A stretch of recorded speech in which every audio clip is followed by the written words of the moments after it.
Hi, I'm Jonathan Hayfitz, and welcome to Law on Film, a podcast that looks at law through film and film through law. This episode, we look at Blade Runner from 1982, directed by Ridley Scott. There's also the final cut, 2007 version. The original version from 1982 is where the themes were laid out. And we also look at its sequel, Blade Runner 2049 from 2017, directed by Denis Villeneuve. The two films imagine a world where the line between human and machine, creation and creator, has all but vanished. Ridley Scott's 1982 classic depicted a rain-soaked dystopia where replicants or bioengineered beings fight for recognition, identity, and life itself. Denis Villeneuve's 2017 sequel deepens that vision. Law operates in the movies in the shadows as surveillance, classification, and control. The Blade Runners themselves enforce a form of administrative violence that exposes the limits of legal personhood. What does it mean to have rights without recognition, or to be alive without legal existence?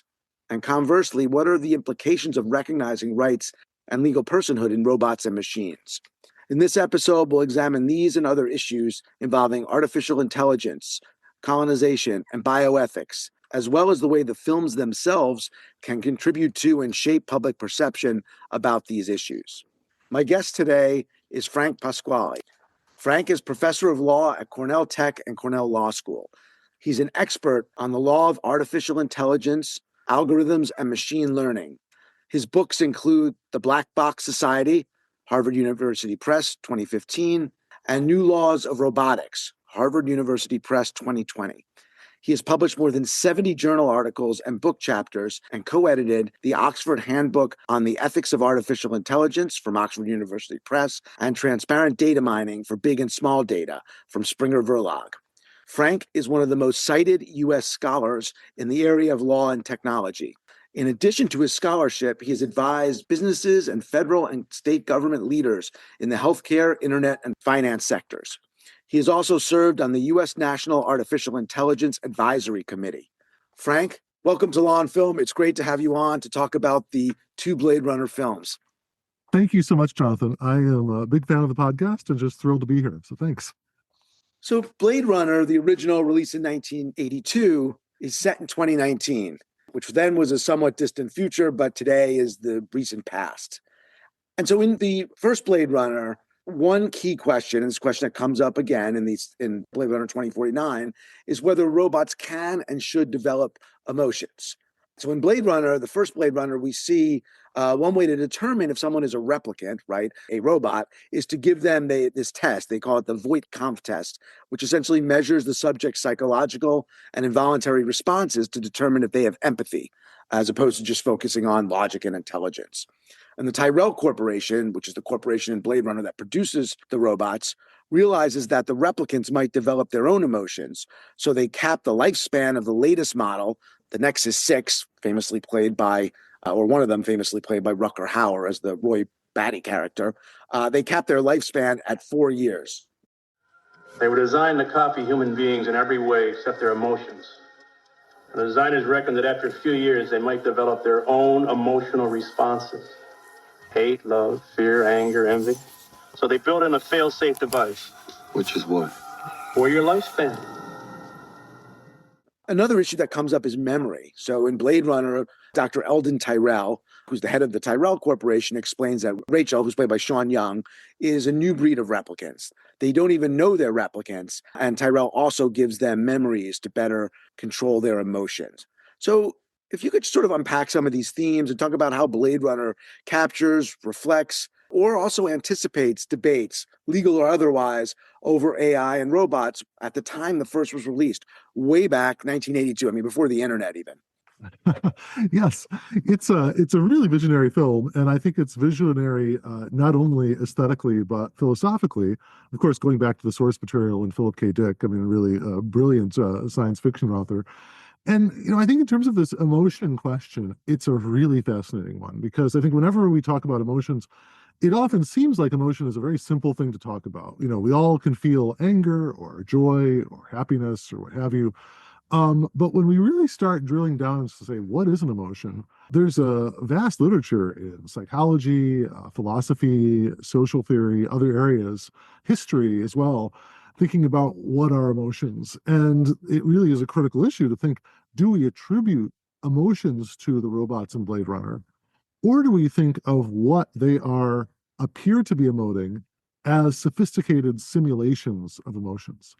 And this to me is a core issue for the whole film, right? Because if we say, yeah, these are entities that can feel anger and joy, pleasure and pain, all the rest, then we're in a position where we really have to start thinking, are these just like us? Should we treat them the way would mistreating them be a real problem? Would it be a form of violence or a form of misrecognition? But if we think of everything that's going on as sophisticated simulation, right, then we have no more moral duties to them than we do to a book on our shelves that describes emotions. Or Luke Stark just has this great article called AI as Animation. It's just animations. And so these are really difficult issues. One of the hardest things about this movie, I think, is that there's bad outcomes if either of these things happen. I mean, and I personally believe that the proper ethical stance toward at least silicon-based robots is that they are mere machines, okay? But if you act upon that proper ethical stance in your daily life, you risk starting to treat ordinary people as mere machines as well, because they're so indistinguishable, right? So that's a real ethical danger. On the other hand, if you start treating the robots as humans and you give them all the rights, consideration, respect, welfare, resources that you want to give to humans, real humans are not going to compete, right? Because you're going to have these entities that don't need to eat, don't need to sleep, are run on electricity, can process huge amounts of data, can constantly be at your side, supporting you, doing whatever you want. So that to me it's sort of like you're ceding essentially the biological humanity to something to replace it. So to me, it's like, because of that dilemma, the film almost ends up for me being a warning, don't do this, much like the movie Her from 2013 ends up being, I think, a warning in exactly that way. But I think it is still fascinating. And there's still so much to discuss, even if one takes, as I do, a really skeptical stance as to robot rights and robots' capacities for emotions. And there's that line, I think, in Blade Runner that Deckard, played by Harrison Ford, says, which captures that sort of non-rights view. He says, basically, replicants are like any other machine.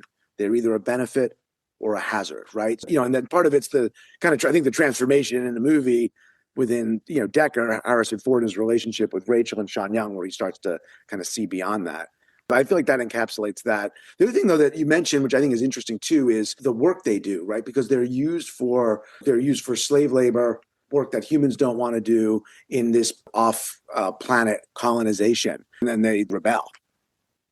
Yeah, I mean, and that's so interesting, right? Because I mean, on the other hand, one could, well, let me back up a bit and say, assuming that these entities are mainly silicon-based, I might want to repropose a characterization there to say it's not slave labor, they were sent as machines, and it's not a rebellion, it's a malfunction. Rather serious malfunction, right?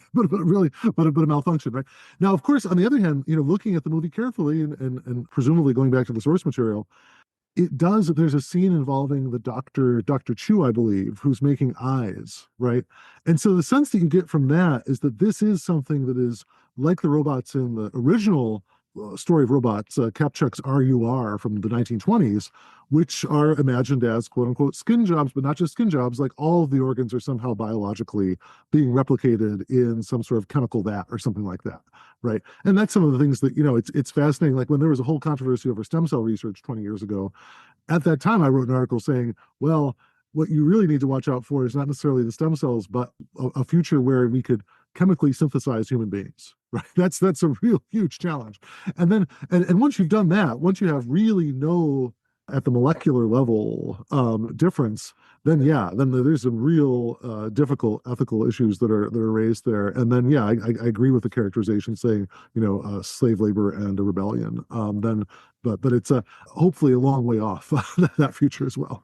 If we look at just to go to Blade Runner 2049, right, the sequel, so it's set 30 years later, right? So it's set in 2049, but a lot's also changed in the world, in our world, right? Not in the non-filmic world. But in the movie, by then, a series of rebellions have occurred, right? We talked about the rebellions. And now the manufacture of replicants is prohibited. The Tyrell Corporation has gone bankrupt, replaced by the Wallace Corporation, headed by Nyander Wallace, the Jared Leto character, whose mastery of synthetic farming, we're told, has averted famine. So he's now moved to his next venture, right? And he acquires the Tyrell Corporation and the remains of the Tyrell Corporation. And there's a new line of replicants who obey, right? Who won't rebel. And the old ones, the Nexus 8s, and the other models with the old ones with the Nexus 8s who had unlimited lifespans were survived, they're hunted down and retired. So how does the world that we see in Blade Runner 2049 reflect changes that have occurred in the AI machine learning space since 1982 when we first got this visionary movie?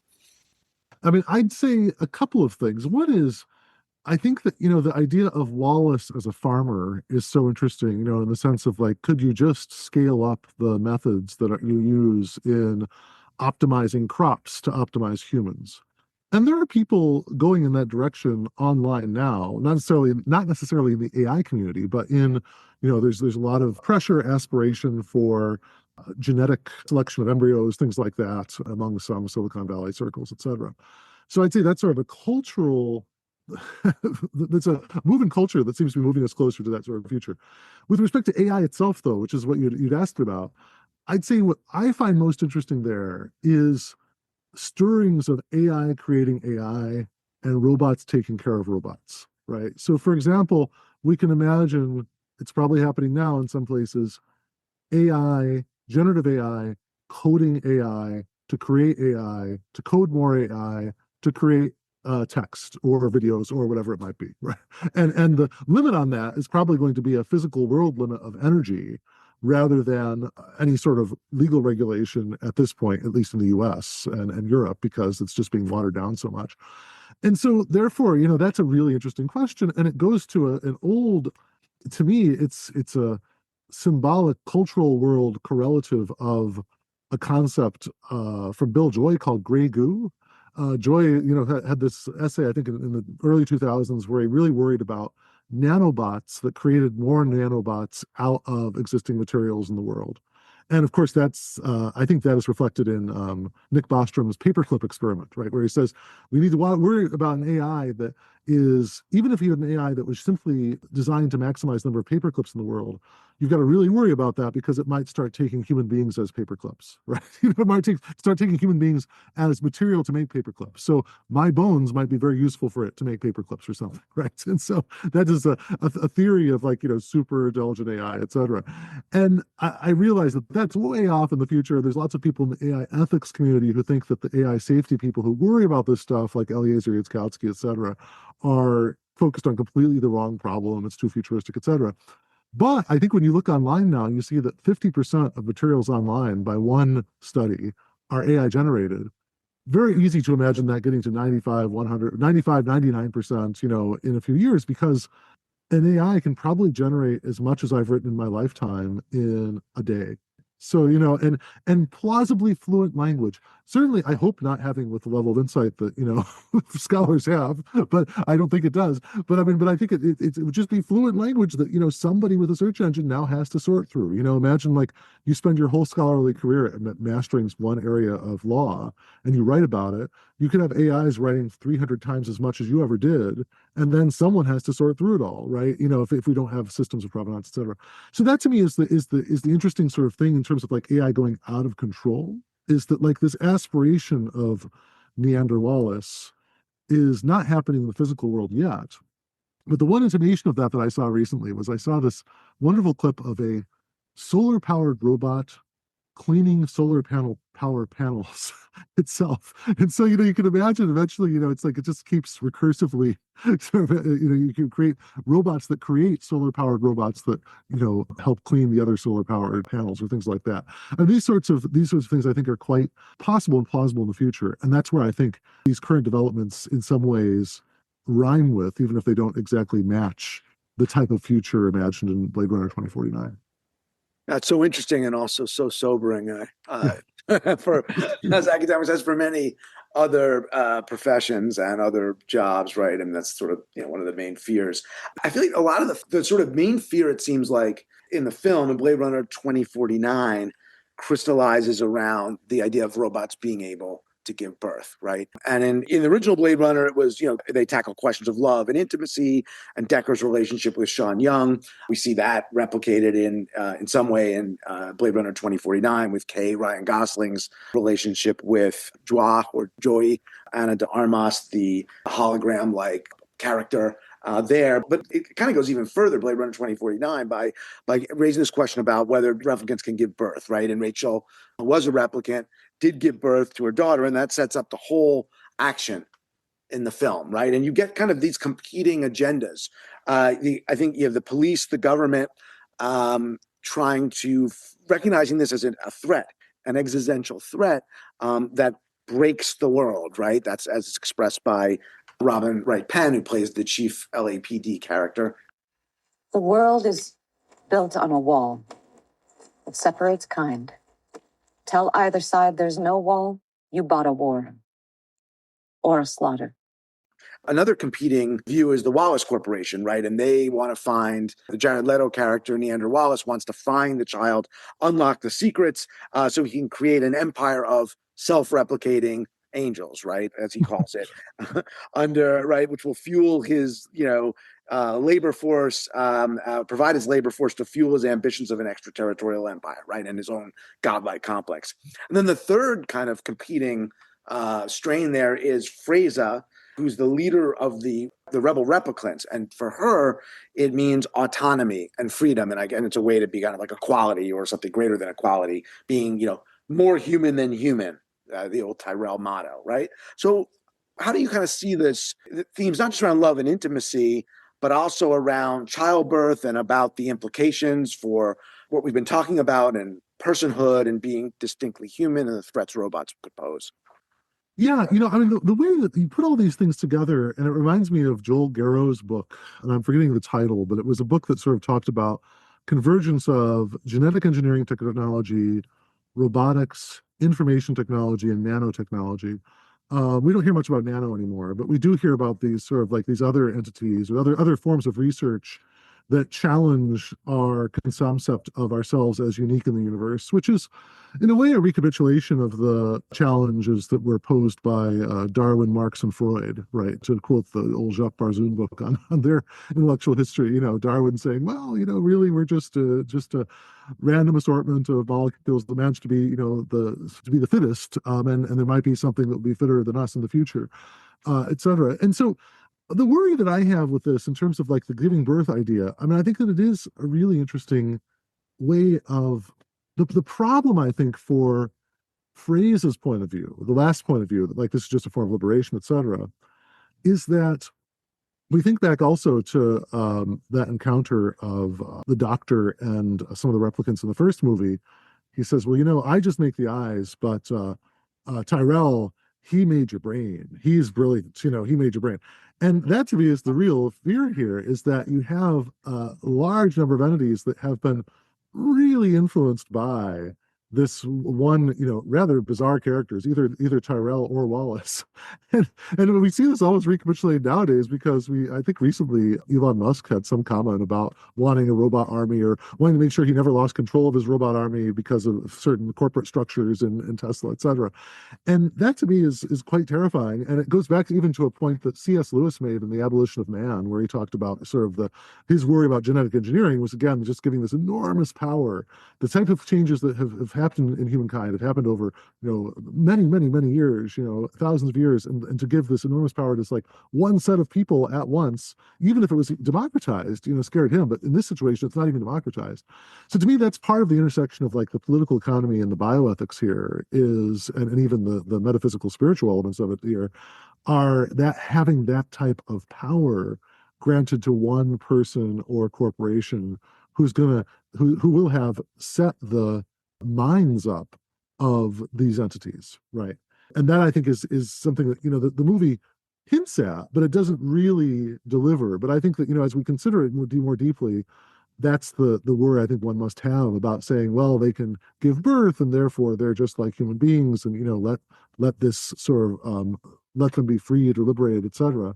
It's really, to me, you've got to look at how they were created and the type of influence that gives to the creators before you sort of sign on to any sort of quote unquote robot liberation project or something like that.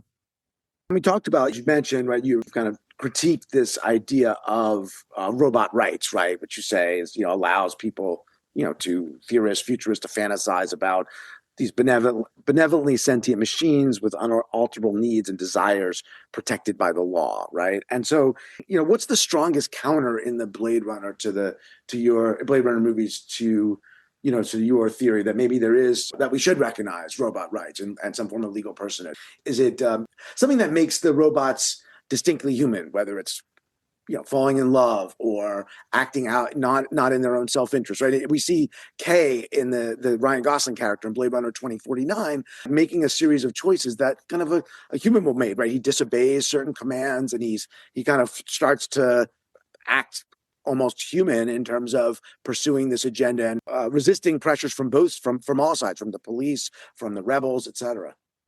Yeah, and I think it's a it's a very good question, and I think that really the key here in terms of what might distinguish the Blade Runner scenario from the scenario that Berhane and Van Dyke and I were addressing in our article, Debunking Robot Rights, hinges on this idea of the unalterable, right? So one of the things that we really emphasize is that part of what makes us, I think, sensitive to human rights as a framework is the fact that there are unalterable needs of all humans that we can identify. And I think that these are unalterable needs to, first, the very basic bodily needs of eating and sleeping and drinking, et cetera.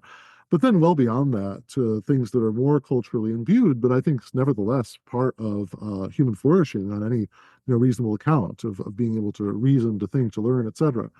And I think that what's odd about like the current crop of robots that might assert some sort of human rights is that being silicon based and being sort of guided by silicon brains, they could be reprogrammed. So imagine, like, for example, in Ian McEwan's novel, Machines Like Me, there's a robot that really doesn't want to be turned off, right? It is very scared of that. It breaks someone's hand when they try to turn it off, etc.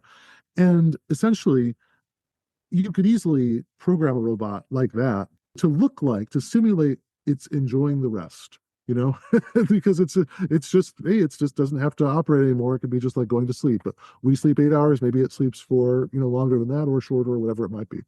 Now, once you get to something where the replicants in Blade Runner are 100% organic, 95, 80, 70, 80, 90% organic, especially when you get to the brain, thought of as the seat of the mind and the soul, then you do have to start thinking, okay, then these are entities that are sufficiently like us that to not treat them like us is to have a moral wrong there. There are people that would say that because there's that slippery slope of cyborgism, where you could just, like the ship of Theseus, replace just bits and pieces of yourself over and over, that makes my argument invalid. But I don't think that's right, because I think what I really focus on is the command center, being the brain and its interaction with the organic body.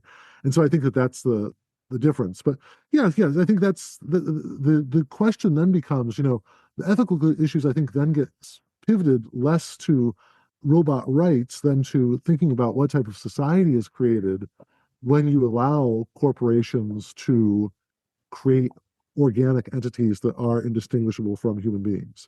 And then I think that pivots to another whole set of questions. But you're absolutely right to say that, like, it's a different ballgame for rights talk and concern about welfare and interests once you have such a organic entity in the discussion.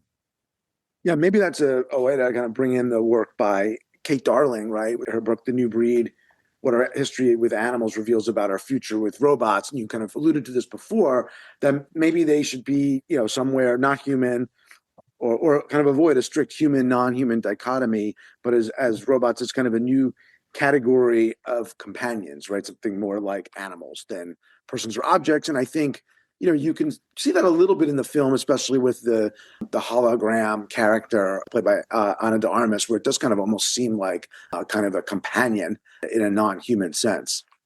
Yeah, I mean, this is a really interesting question in terms of like trying to ensure some level of embodiment or presence that keeps the machines as tools of human beings in ways that are easy to interact with, but which don't corrode our respect and concern for human beings, right? So to give one example of this, like again, getting to the hologram type of level, in the TV series for Altered Carbon, which I think is also a really smart take on some of the issues that we're talking about in this discussion. There's an assistant called Poe for one of the characters, and it's a hologram of Edgar Allan Poe. And you can just sort of walk into a room and start talking, and maybe you talk to it, maybe you don't, but you can also just snap your fingers and it's gone, right? It just goes away. Whereas to do that to a person is to be quite rude, right? Or quite cruel. And so it's being a hologram as opposed to like an embodied person helps us maintain that distinction. You can snap your fingers and get rid of a hologram. You shouldn't do that to a person. Similarly, with respect to animals, there's something, I think that this is a really ingenious and challenging metaphor or analogy for Darling's work, right? Because what it suggests, like if we thought of the AI like a dog, if it were embodied like a dog and could talk like a dog, like the corgi in Neon Genesis Evangelion, I think that's where the corgi, or maybe it's no, it's another one. It's another one of those anime. It's the corgi show, the robot corgi shows up, called Einstein.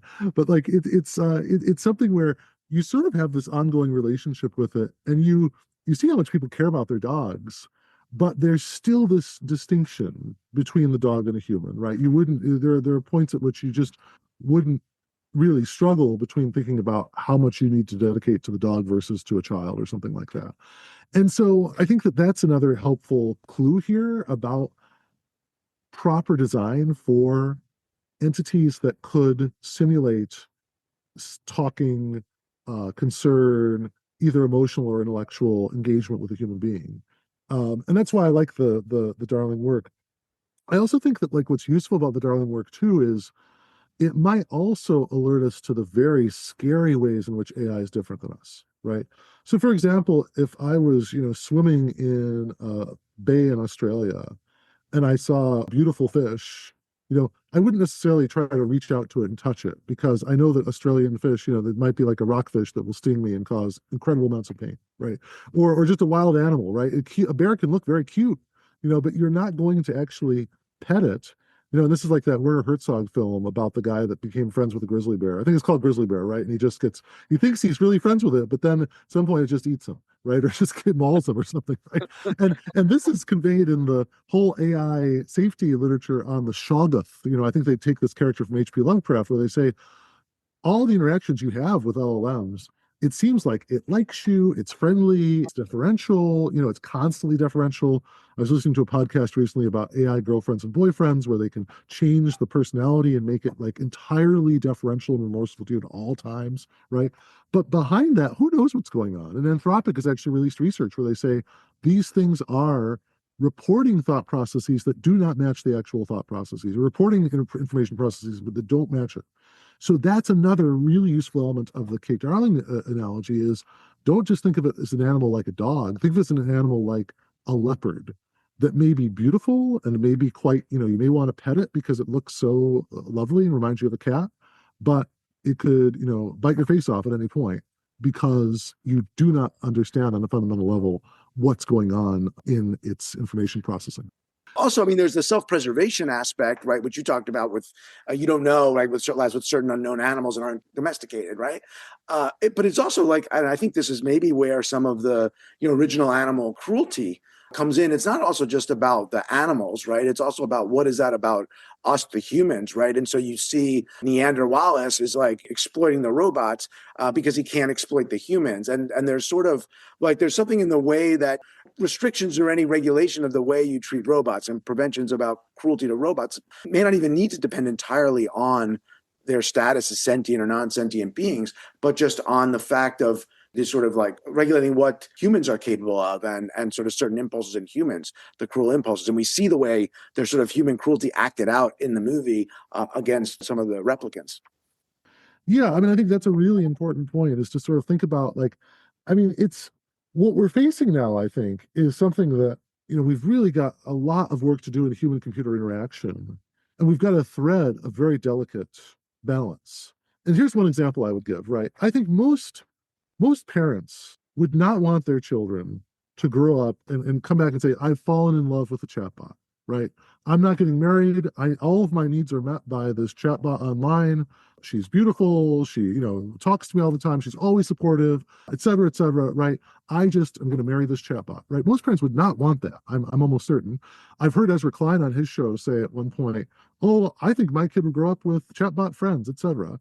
And I'm like, are you really confident though that like they could have the chatbot friends, but then that won't evolve into something more? And then on another level, I went to a conference on AI and education last summer, and I heard all these people talking about we can develop all sorts of levels of motivation for the children. We can have AI avatars that smile, that laugh, that have all sorts of levels of deep emotional engagement with the children. And I think, okay, that may be useful for you to like get them to care about their lessons. But think deeply about this. Think deeply about how much you want to encourage that, because first of all, you could be just distracting them from actual human engagement, which is, of course, the critique of people like Jonathan Haidt and others about the role of social media in kids' lives nowadays. And secondly, that it's very hard to manage that sort of relationship over time. I mean, I think that's imagined in a very melodramatic and silly, campy way in the movie Megan, where essentially the robot doll starts to displace the parents as a source of authority and love for the children. But I think it's a really important thing to consider, and it's something that like right now, it's very catch as catch can. It's like people are like we accept people saying, "Oh, I love my chatbot," or "I think it's a friend," etc. And I think we need to be a lot more serious about how we actually interact with this stuff, because if we're not, we risk having a whole generation of kids growing up and just being subject to what is ultimately deeply commercial pressures, right? Deeply commercial pressures for engagement, et cetera. And that's where I think the self-recognition and the self-awareness is most important right now. It's just having a sense of like, when the chatbot says it loves you, it's not out of some authentic deep love. It's out of something that is really, it's because it has some optimization function that was programmed to maximize engagement. And it is calculated that that string of words, I love you right now, is something most likely to lead to more engagement. And the scariest thing of all that I've heard is people, high up in Silicon Valley firms saying, "Oh, well, humans are just like that too." Absolutely not, right? It's absolutely not the case. We are not, even the most mercenary person, but perhaps the most mercenary person imaginable, the most mercenary narcissist is operating in that sort of way. But people in general aren't, and we've got to cultivate those and conserve those capacities lest we, just lose them entirely. So yeah. I think it's a good segue to talk about, if we can get meta for a minute, and talk about the role of film itself here, right? Like, how does film perhaps accelerate this tendency that you're describing, including to like anthropomorphize AI and chatbots and the like? You have another article called "The Cultural Foundations for Conserving Human Capacities Amidst Generative AI Towards a Philosophical Literary Critique of Simulation."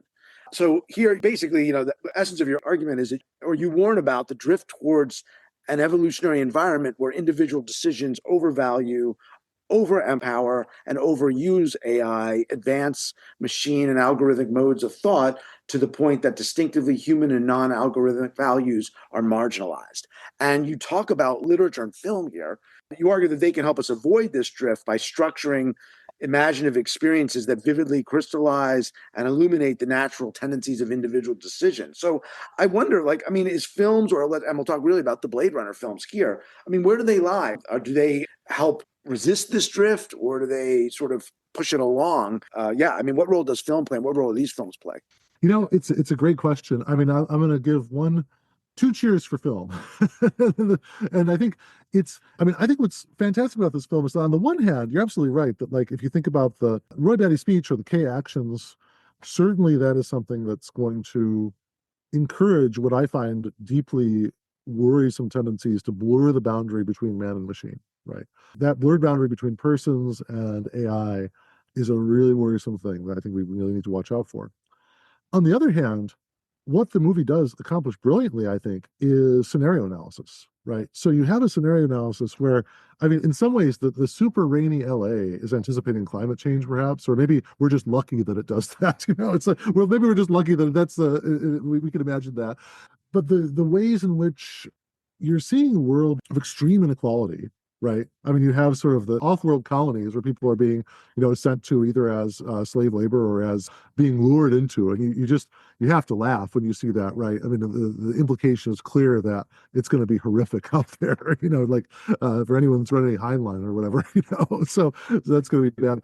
And then you walk into the hushed chambers of Neander Wallace or Tyrell, and it's like, one of these $100 million penthouses on Central Park in New York City, right? It's just absolute luxury and absolute, or at least absolute isolation and space, which seems quite a premium in the rest of the society, or a lot of the society.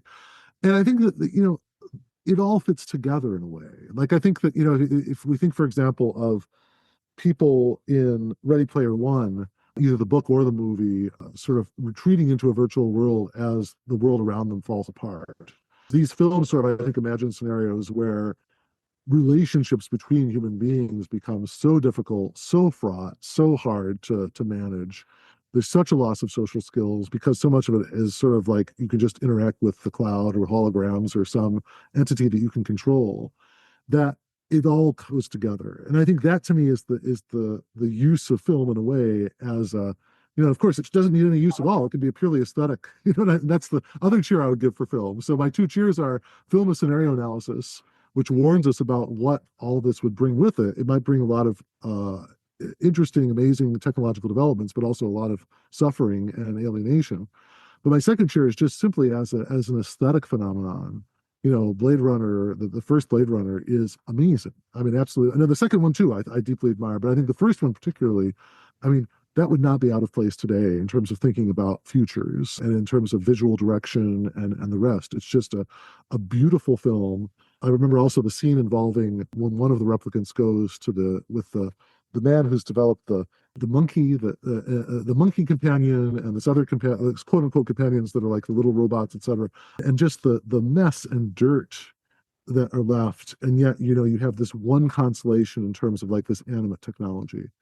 All of that, I think, is just so brilliantly put together. And it reminds me of, a lot of fascinating dystopian music and dystopian art that, give a sense of what happens when technology starts displacing the human and what's left for human beings as that displacement occurs. And more of our mind, thought resources go into these massive corporations or computers that are really the stars of the show.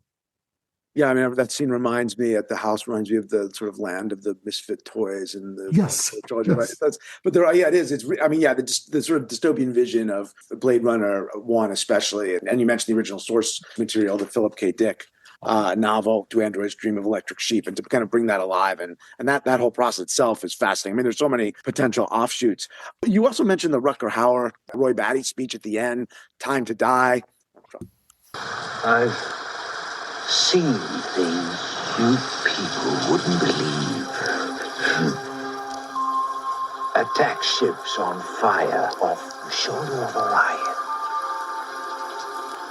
I watched sea beams glitter in the dark near the 10-house gate. All those moments will be lost in time. Like tears in rain. Time to die. One of the amazing things is moving speech, right? Which again sort of shows the potential humanness, if you want to call it that, or whatever, of these replicants, is that of course they're played by humans, right? And so, what I've read is like when Rutger Hauer gave this speech, right, people, were moved to virtually to tears on set. So you have a film, in the filmic world, you have this replicant giving this speech, showing these human qualities, but of course he's played by a human. So I feel like there's some difficulties or challenges or issues when we consume media where humans play robots. Absolutely, yeah. I tried writing about at one point a rule that you would require robots to be played by robots in films, because I think it's so misleading in a way to have the robot played by a person and then to have people sort of work back from that to say, oh, if I run into Sophia, I think the robot that's like a female head that was sort of granted citizenship by Saudi Arabia in some, public relations stunt or something, or Bina 48, which I think was a replication by one person of their late wife or something like that. I mean, I think that these sorts of things, you know, it's really odd to me because you have people developing moral intuitions in response to a human and then being told they need to apply those same moral intuitions to these clearly inadequate or clearly entities that are not matched, even expressing or appearing like what human emotion is, much less actually feeling it, right? And of course, I realize the actual feelings are something of a mystery themselves, but I think it's a real clue when you see the type of how alienating and how stuck in the uncanny valley so many of even the best robotic creations now are, right? And that's one of the things that's so fascinating to me too, is like when you talk to roboticists and when I look at some of the literature in robotics, and what's presented at international robotics conferences, it's remarkable how difficult it is to do things that just come naturally to us. And I think that's a clue to how different any sort of cognitive or simulated cognitive process is. So it does make it really hard. And I think that it would be useful. I don't know exactly where to go with the idea of how we control representations of robots, or if I mean, of course, obviously it can't be done in the US or places with robust free expression. But I would not be against seeing some places that do control the public sphere and artistic creation more, that being an aspect of it, because it is simply so misleading to have that sort of, to have a person playing the robot and then being told that you should have moral intuitions about other things, including maybe your toaster, right? I mean, should I treat my toaster? Should I not throw out the toaster? Or should I be really careful with it because, potentially it could feel pain, or it might have a pain sensor put on it at some point that says, ouch, if I kick it to the curb or something. I don't think that's right, and I think that to me, any existing robot is on the level of a toaster. Michael Frumkin and Zach Colangelo wrote an article where they say the robot has the moral consideration of a sock, right? Or just a piece of cloth or something. And yet we're being fed this media that sort of goes in the opposite direction. And I think the final point I want to make about that is that I think it can even be interpreted as a form of propaganda in the sense of, imagine a future where you have robotic police that were trying to prevent people who are protesting and sort of gradually trying to disperse the crowd, and someone kicked over a robotic police entity, right? That is a humanoid robot that is policing. I don't think we want to live in a world where that person can be convicted of assault, can be put in jail for murder, can be treated like we would treat someone who destroyed a person, right? We want to be able to treat that person like someone who destroyed property, but not as someone that created. And same with robot dogs, right? If someone rips the leg off a robot dog, it's not animal cruelty, right? Just it's a totally different thing. And I think that's another thing that we really need to watch out for in this media as to how it could change moral intuitions that, rather than being a protection of the vulnerable, in fact end up protecting the interests of those who are the most powerful, who cynically use robotics to control the more vulnerable people in the society. That's a good segue too, to talk a little bit about kind of the political economy of AI development. You talk about corporate control, those at the apex of these big tech corporations and their influence over states. So what do we learn from the film about the political economy of AI development and the corporate state influence, right? We see there's a line from Blade Runner Run, the first one: commerce is our goal with Tyrell, more human than human is our motto. But we also see in various places, right, we have the extensive degree of corporate control, especially in Blade Runner 2049, over the police department. Yeah. I mean, I want to start with more human than human, which I think is absolutely fascinating and so sinister, right? Because in a way, if it's more human than human, then you start deserting humans in your life for the AI, right? And this is all framed like, right now, for example, Mark Zuckerberg had a quote where he said, the average person wants 15 friends, but they only have 3 or something. And so therefore, use my AI, use my sort of chatbot personalities, and they can be your friend. And to me, it's like, that is creepy as it's framed, just in its own initial framing. But it's terrifying if we think about the possibility of people with 15 friends sacrificing 5 of them for AI chatbot interactions. Saying, wow, this AI chatbot, it's much more supportive, it's much wittier than my friends, knows a lot more than my friends, brings up interesting tidbits, etc. we don't want that. I don't really think we don't want that. But why? Why is it happening? It's happening, I think, because of exactly the political economic dimensions that you mentioned and that are really clear in these movies, right? It's happening because it's all driven by profit. And right now, I think this is a real tragedy right now. If you think about the comparative technological development of China and the US right now, a lot of investment in China is going toward integration of AI with small process improvements to logistics and farming and mining and all sorts of other things that are starting to pay off huge benefits, both in terms of like performance, but also in terms of developing an overall innovation ecosystem that is electrifying huge amounts of transport and other aspects of society in a way that's in the direction of being climate friendly, et cetera, right? You have all of that, and also is creating an ecosystem where there's a huge amount of ability to direct machinery toward the states and people's ends. Versus, I think in the U.S., you have this incredible investment in AI, and what almost everyone now calls a bubble, right? That it's just like pure AI, and unfortunately, there's just a lot of things that pure AI can't do, right? Like I can't get ChatGPT to do my laundry or to vacuum the house or to drive me around, but I sure could be induced, perhaps, maybe the model is to say, it's speaks to me more in a more friendly way and in a more informing way than 50% of my friends. So I'll spend 50% of my more time with that, and then maybe I'll buy the $50 a month model as opposed to the $20 a month model, et cetera. Right. And to me, that is a huge problem. And I think it will all end in tears in various ways. But it just to me shows a deep problem with like the technological direction of the US toward advancing things that I think are like the Blade Runner future, which are exactly these types of AIs. Now, of course, the difference, though, that I should say is that the point about doing labor, that is something that is more in the direction of AI that I think is relieving the human estate. It's like doing works that is difficult, dirty, and dangerous, so humans don't have to do it. That I'm all in favor of when it comes to silicon robots, or sort of robots based in metal and silicon. But it's of course a whole different story when it's actual organic beings. So yeah. The other thing where I think the film is visionary on, and in some ways more reflects what's the actual current realities in the area of data and surveillance, right? And these are topics you've written about. And Blade Runner, part of its dystopian vision in the first film is this industrial bureaucracy of images, photos, dossiers.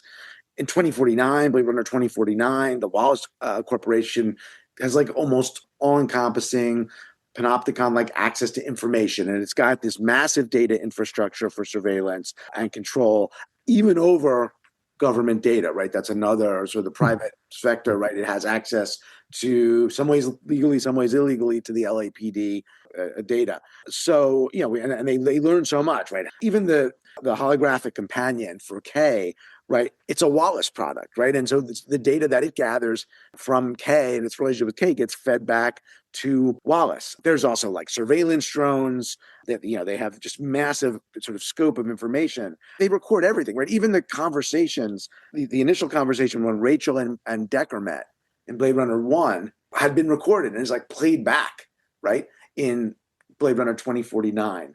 So, yeah, I mean, I'd love for you to just kind of talk about this sort of data, bulk data, mass data, surveillance dynamic of the two films, and what you see there and how that kind of reflects or doesn't reflect what's happening.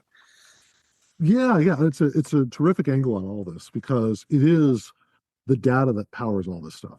And so I think that with respect to the capturing everything, it reminds me of the NSA. And remember all the stories about the NSA and how there was this big worry that you had and valid concerns that you had the NSA like being able to tap the phone wires, the internet, Google, all the rest. And I remember when Her came out, which was just about the time of the Snowden revelations, I remember thinking the way they programmed Her was by using all those phone conversations, right? That's something that I think people are now worried about with respect to their Gmail conversations and all the rest. Apparently, there's some very obscure setting within Gmail that you need to turn off if you want to keep it from learning, training AI. I haven't confirmed this yet, but I'll be looking into it soon. And I think that is a huge issue that we have to think about is who is controlling this data how is it being used? What are the guardrails? I don't even know if the Privacy and Civil Liberties Oversight Board is still in existence right now, so I don't even know if there's really effective regulation on this in the US. I think that even in the EU framework, a lot of times the state use can be not nearly as regulated as private use. And even there, the private use is often, it's really hard to figure out exactly what's going on with it. And so I think that that's a real problem that we face. And that the other thing that I think is fascinating about it is that it used to be that we would worry that there would be this press conference effect where if we knew everything was being recorded, we'd be super careful and that would make everyone duller and not speaking out, etc. I think that instead what ends up happening is that you end up having just people can't do that all the time. And and then or it becomes really difficult to do that all the time unless you're really getting some sort of stimulus and reward, etc.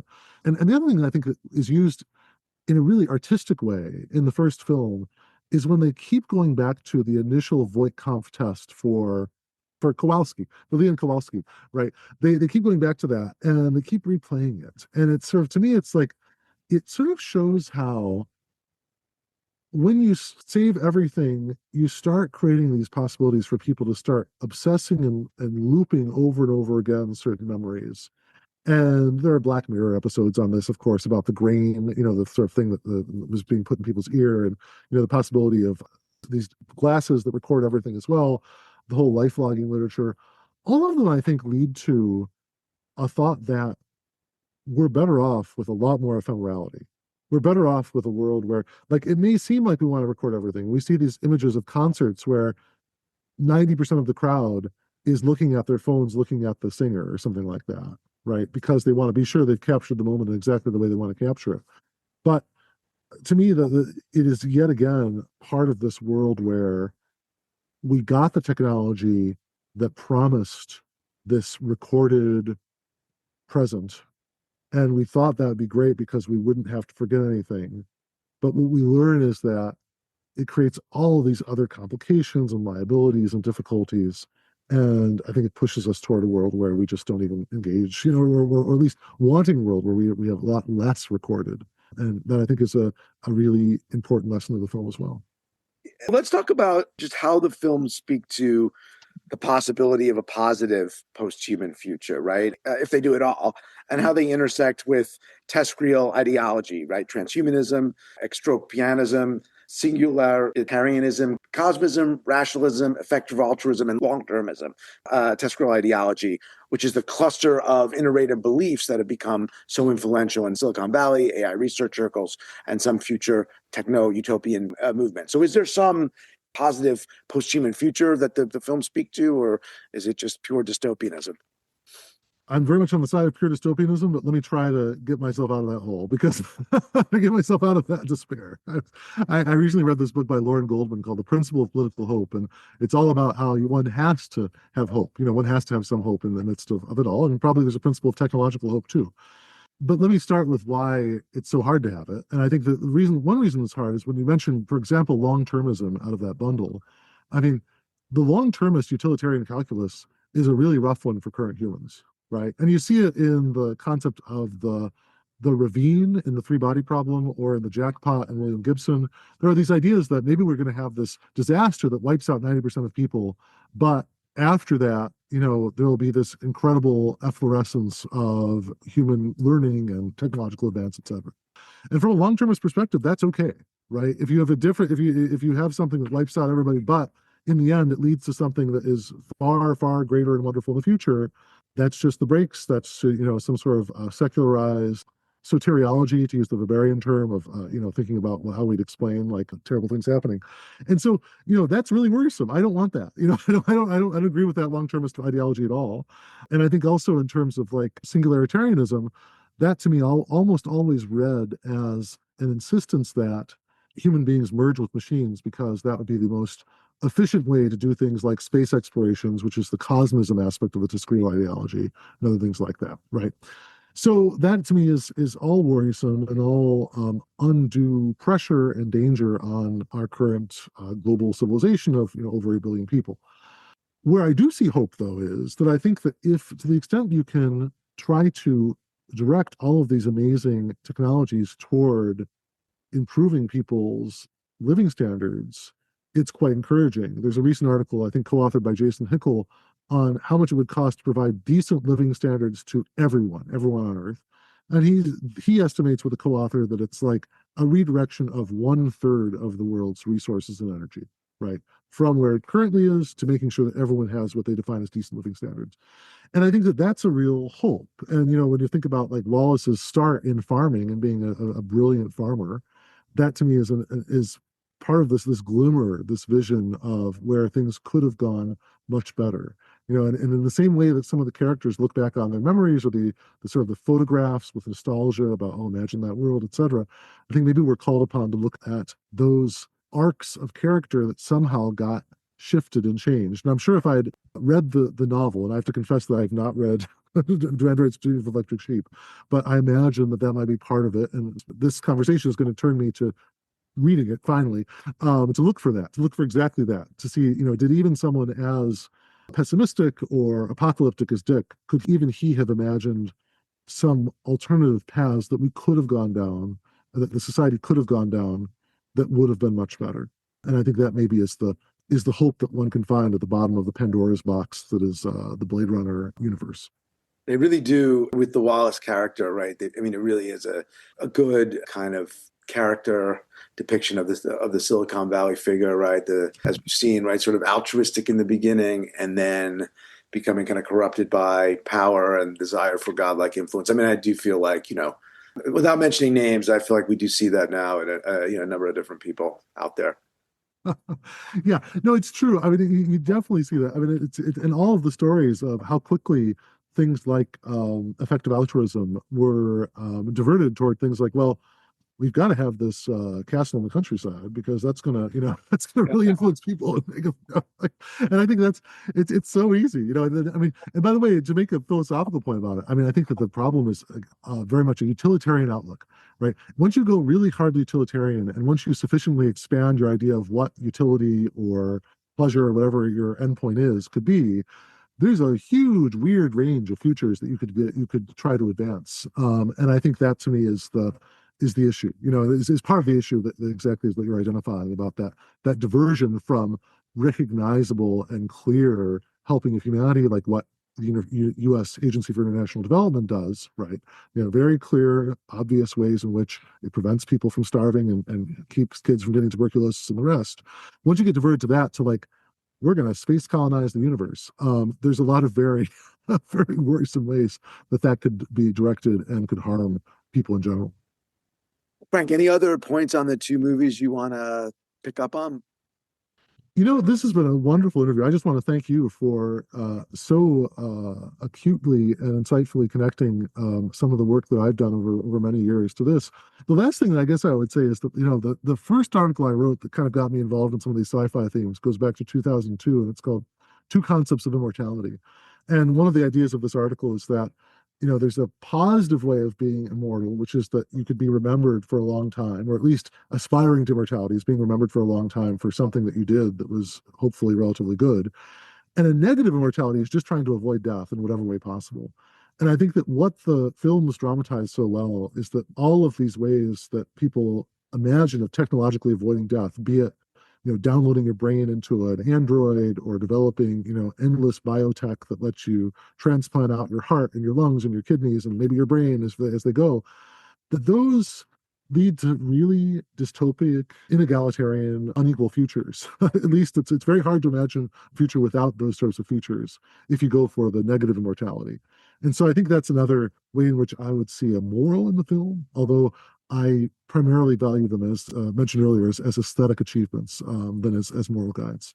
Yeah, well, there's a morality, I think, in sort of the K character at the end, where he preserves, he enables Harrison Ford, Deckard to reunite with his child, and he resists the large scale visions, right? He resists Wallace Corporation. He resists the rebels, right? And they're trying to, find the child so they can use them for their large rebel movement, and just goes really small scale and basically says it's about, a father reuniting with his child. So I don't know where that fits on that, but I felt that was sort of like the moral ending.